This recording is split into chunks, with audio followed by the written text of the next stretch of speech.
नमस्ते। आज हम पढ़ेंगे तीसरा भाग यानी विसर्ग संधि। संधि के 3 भाग हैं, हमने 2 भाग पढ़ लिए हैं, स्वर संधि और व्यंजन संधि। तीसरा भाग है विसर्ग संधि।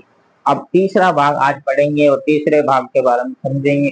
शॉर्ट ट्रिक के माध्यम से हम कैसे याद करते हैं विसर्ग संधि। विसर्ग संधि में हमने कौन कौन सी बातें नोट की, वो बातें आपको याद रखनी है जो एग्जाम के टाइम में याद रहे।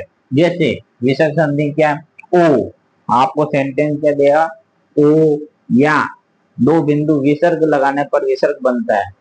विसर्ग क्या देगा, 2 बिंदु लाता है आपको बीच में सेंटेंस में, इसी तरह से या आधे शब्द आते हैं तो विसर्ग संधि बनता है।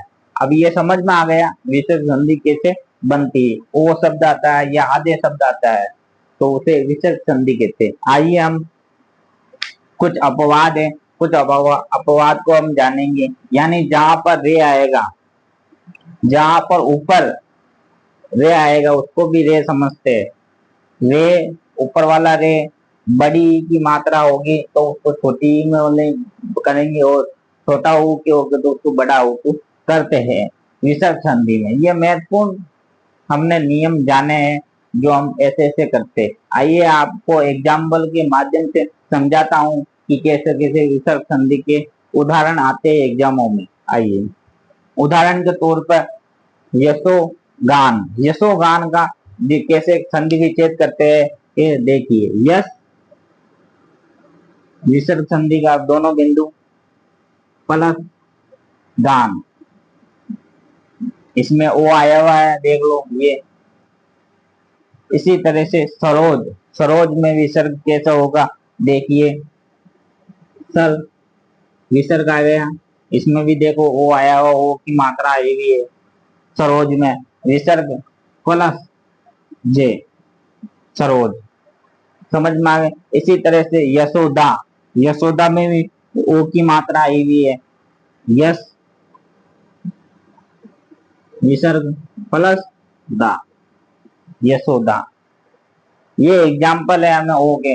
इसी तरह से मैंने बोला कि आधे शब्द, वाक्य में आधे शब्द आए वो विसर्ग कहलाता है।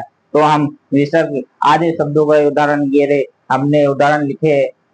दुष्चरित्र आधे शब्द आ रहा है इसमें से, नमस्ते आधे शब्द आ रहा है तो हम दुष्चरित्र का एग्जाम्पल दुष्चरित्र का लिखेंगे, दु विसर्ग प्लस चरित्र।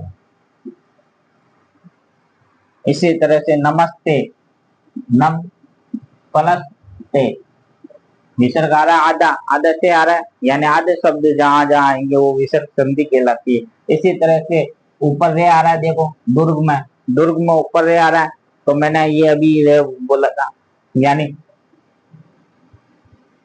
दु प्लस गे, ये हो गया विसर्ग, विसर्ग लगाओ इधर। इसी तरह से पुनर्निर्माण, पुनर्निर्माण में ये रे आया, पहले वाला रे पुनर्निर्माण में, तो इसे संधि विच्छेद करेंगे, पुनर्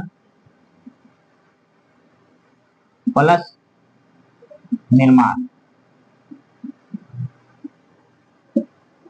इसी तरह से अब इसके बाद में मैंने बोला ई से ई करना, यानी बड़ी की मात्रा आ रही है विसर्ग संधि। इसी तरह छोटी की मात्रा हो जाएगी नी प्लस विसर्ग रोग, निरोग लिखा हुआ, बड़ी की मात्रा है तो छोटी की मात्रा हो जाएगी नी विसर्ग प्लस रोग।